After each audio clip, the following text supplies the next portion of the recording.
closed doors, or even behind iron walls, to feel the need to be set free. You want to liberate your mind, controlling secrets, yet you will find the need to be set free.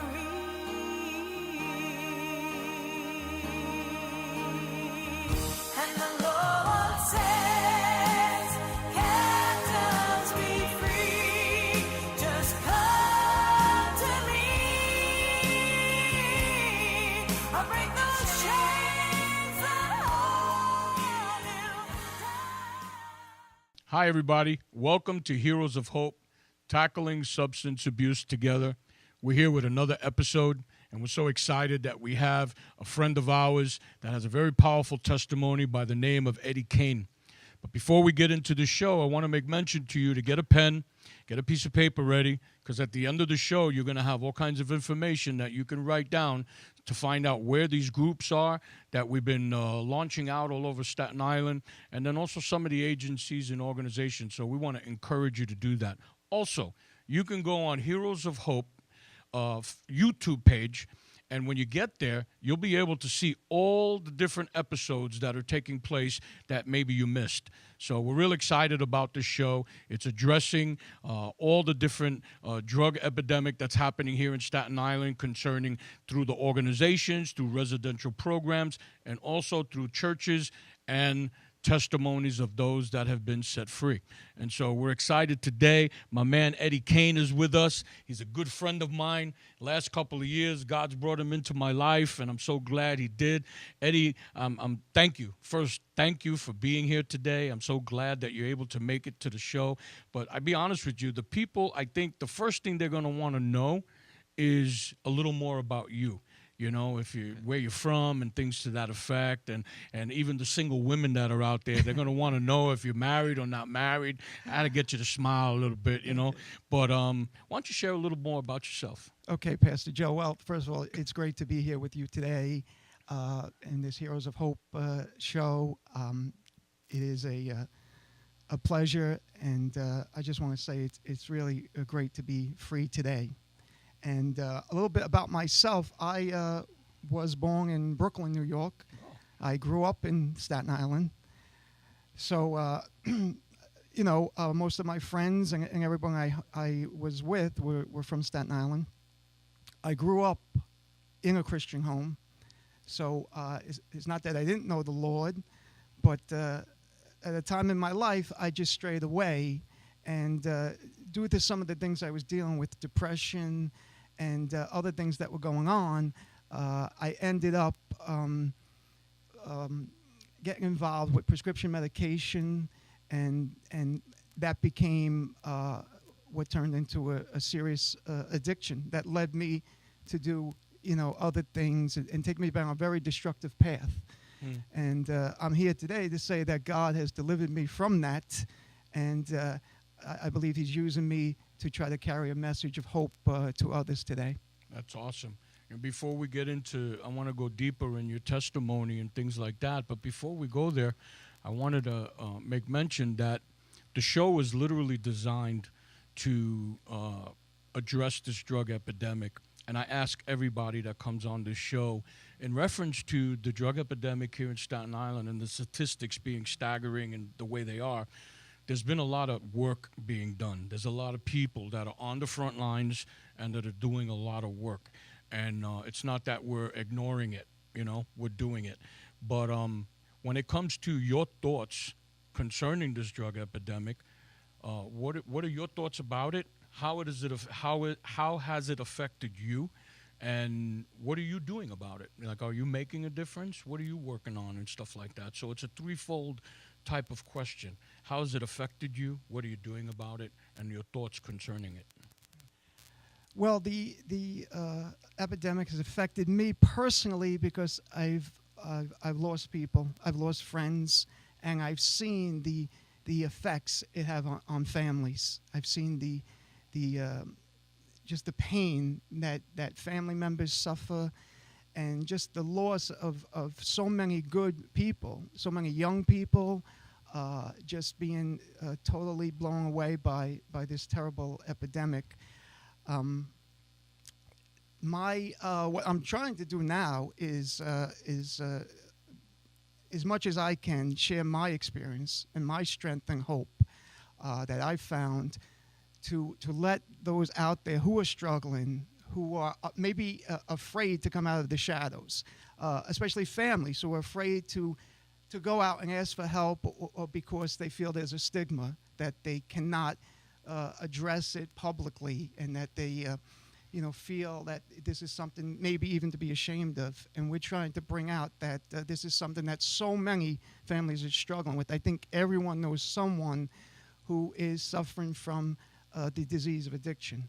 And we're trying to, through Heroes of Hope and through so many other resources in the community now, that many are getting together to try to, bring this out into the light. Yeah. What does that look like in reference to some of the organizations that you've been affiliated with? I personally know what you've been doing, but I think the viewers want to know some of those things of how, not only from where we're going to go about your testimony, right, but who you are right now in reference to what you've been working on. I think it adds to the power of what you're about to share with them, of what you were, in the sense of what you're doing right now and where you're working and who you're working with and things like that. Right. Well, besides being involved, I got involved when I got into recovery with the 12-step fellowships. And I also went back to school to become a counselor, a certified alcohol and substance abuse counselor. And while I was doing that, I took the training to become a recovery coach. Awesome. So I've been able to work in the hospitals, in the ER, and right now I'm working at Christopher's Reason, which is an outpatient and now a 24-hour recovery center. And we're able to just talk to people one-on-one as peers and try to just let people know that whatever they're going through, that there is help out there and that they can get through it, where there is support. And they're doing a lot of great work over there, as many of the other agencies on Staten Island are. And I'm just glad to be a part of it. You've been working. You've been affiliated with the Staten Island Hospital, right? Yes. In reference to doing what there at the Staten Island Hospital? Well, I worked as a recovery coach in the ER. So people who would come in with overdose or other drug problems, we would try to engage them and just talk to them, offer them support, share our own story of recovery, and be there for assist people who are seeking treatment, some who are undecided about going into treatment, and we try to work with a team to help. So when it comes to right now, what my man Eddie Cain has been doing, he's been working with 12-step groups. Yes. He's working with Christopher Reasons. Yes. He's working in Staten Island Hospital. He has a recovery coach certificate. And you're going for your KSAC? Yes. You're going for your KSAC Yes. also. Yes, I'll have that soon. Now, before we get into your testimony, let me just bridge this gap. Okay. Because it sounds like I'm boasting for you, because I believe in deliverance. I believe in treasures out of being treasures out of darkness. I believe a life can be transformed totally. I believe that with all my heart. Why? Because I'm one of them. Yes. And so we promote that on this show. And so when I hear about what that resume is right now, how long ago did none of this exist? A year or 2 years? It would be 3 years ago, because I have almost 32 months in recovery. So I need to package this. Yeah, Help me here, please. man. Okay. All right, because you're making me feel like I got to preach. You know what I mean? Right. But 32 months. Yes. 32 months or 33 months ago, Right. pretty much was the ending of the old Eddie Cain. And That's right. And these last 32 months, less than 3 years, drug-free, life has been altered, flipped upside down, and you've been doing all these things and working in these fields of addiction and touching the lives of people. That alone is a mouthful. And I want you to know that I am tremendously proud of you, because it's one thing to say, I'm 32 months in sobriety, but to attach it to all these things that you've done to better yourself for the rest of your life is phenomenal. Now, my $1 million question. I need to know, they need to know more about the testimony of the old Eddie Cain, because I know for a fact that only reason that these things exist today is because something happened to you. And so I want to know more about that. What was your drug of choice? What was it like running out there? What did depression really have its way with you? What give us more of a better understanding of that life. Yes. Well, first, I want to say that I definitely believe it's a miracle that I'm even here today, let alone to be able to do the things that God has allowed me to do. The place I was at, I almost can't believe that I'm able, it doesn't seem real that I'm able to do, I never dreamed I would be able to do these things because I was just stuck. My drug of choice was, I somewhere down, was prescribed opiates.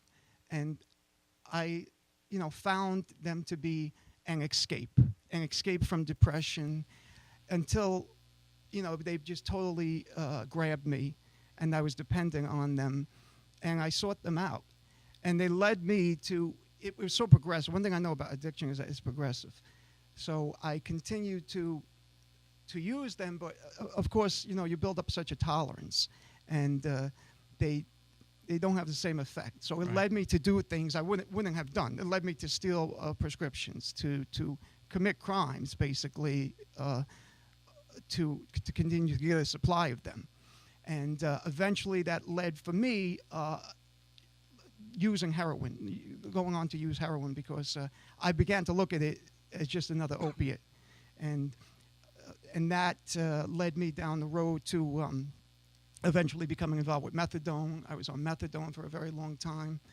And with that, I also added other drugs to that.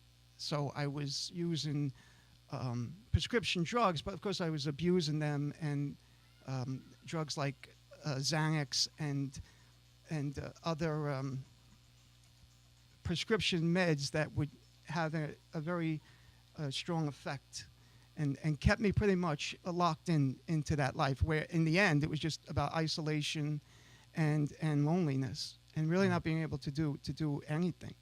For how long did this period of addiction go on? I know you mentioned methadone for a certain amount of time, but the only reason I'm saying it like this, Eddie, is because I want people to get a good understanding of the length of time we're talking about. You mean you're how old again? I just turned 50. You just turned, right? 50, So yes. you just turned 50. Yeah. So how long are we talking about? A span of how many years of addiction? Oh, it was at least 20 years. Okay, so we're talking somewhere in the realm of 20 years of addiction, depression. Depression, yes. Was there any kind of suicidal thoughts or anything like at that? Times, I had gotten to that point. It's gotten to that low point and stuff. Yeah. You see, so the reason why I'm asking is because people don't understand the depth of an addict and how when we see the bottom, we want to check out. How suicidal thoughts would actually come in and how we entertain them. How sometimes when we're in addiction, we could be playing cards with suicidal thoughts. You know what I mean? It just becomes, this way of life becomes normal. Right. And to the world, they can stamp it with certain diagnosis, but the reality is that you weren't born that way. Right? You weren't born that way. It was choices we've made in life that led us to these things, and we get caught in that web. I always look at it like a mosquito or a spider getting a mosquito or an insect getting stuck in a spider web, and the more you fight, the more you get stuck. Right. And the spider's just waiting for you to just stop. and then he'll make his move. But you're stuck, and you're in that place, and we're the ones that got set free from that. Now, when you think of the drug epidemic and when you think of the deliverance process of what happened in your life, when you think about the friends that you've lost and things like that, have you ever asked yourself, like I've asked myself, why you? I have. Why you? I And have. when that has Right. come, what have you come to terms with? I'm just amazed, but I know that it's just the love of God that, for whatever reason, He chose to step in and to see fit to deliver me from everything that I was going through, and I'm just thankful. It's humbling to know that there's a God who cares about each and every one of us, and that deliverance and that salvation that was available for me is available for everybody. Is this part of the reason why you're so passionate about doing what you do now? Absolutely, because I know it didn't have to be this way. That I could have very easily passed away. I could have been, continued just to stay stuck in that rat race of that cycle of just going from day to day, trying to feel a certain way, needing to feel a certain way. And if you didn't, you would just be sick. And even when I felt all right, it was never really all right. So it was just a lot of pain. And of course, like you mentioned, we lost a lot of friends, and that brings you to a real reality of just how serious this is. Yeah, it's urgent. It becomes desperate. It's urgent.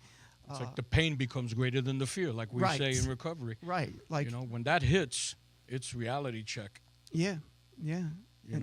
Right now, not only are you working with Christopher Reasons, and then also the Staten Island hospitals, but you're also running a group, Yes. right? And Yes. I know you see right away you smile because you got something good going on. Tell us Right. about it. Well, no, we started a group at the Celebrate Hope Center, which is a 12-step spiritual group, and we really try to welcome everybody, no matter what their particular drug of choice was, or what their So it's not an AA or NA? No, or it's anything not. like that? It's not just affiliated with open. them. It is open to everyone, and no matter where they may be at that point. And we value everyone's opinions and the fact that they're there. And we've had a very good turnout in the first few weeks, and we feel like that we developed an atmosphere where there's a sense of belonging and caring, and just a real spiritual feeling in the room. And it's been great, and we hope that people continue to come, and that the word will get out and there. when on Saturday? Yes, it's at the Celebrate Hope Center, which is 88 New Dorp Lane, at 4 p.m. every Saturday. And we invite everybody. I heard who's- the Celebrate Hope Center is a pretty good place. By the pretty way, I'm the cool. director. That's why I'm saying that.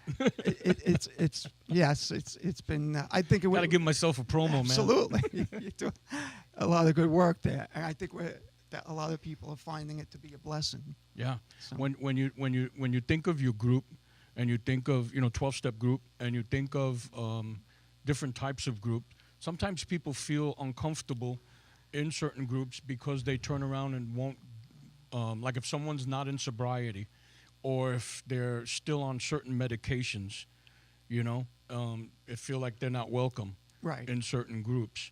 Is that one of the reasons why you're designing this group to be a specific way? Maybe you could explain that some more. Yes, because we feel. Person doesn't need to be totally free. No, they from don't. all- They don't have to be totally off of every medication, or even some people come in basically, and they may still be using. They may be high, and we feel like that everybody, something they have a need to share what they're going through, and just to know that they're welcome. And then we hope that they will be able to do that, and then come back again, and then get to that point where they can get fully clean.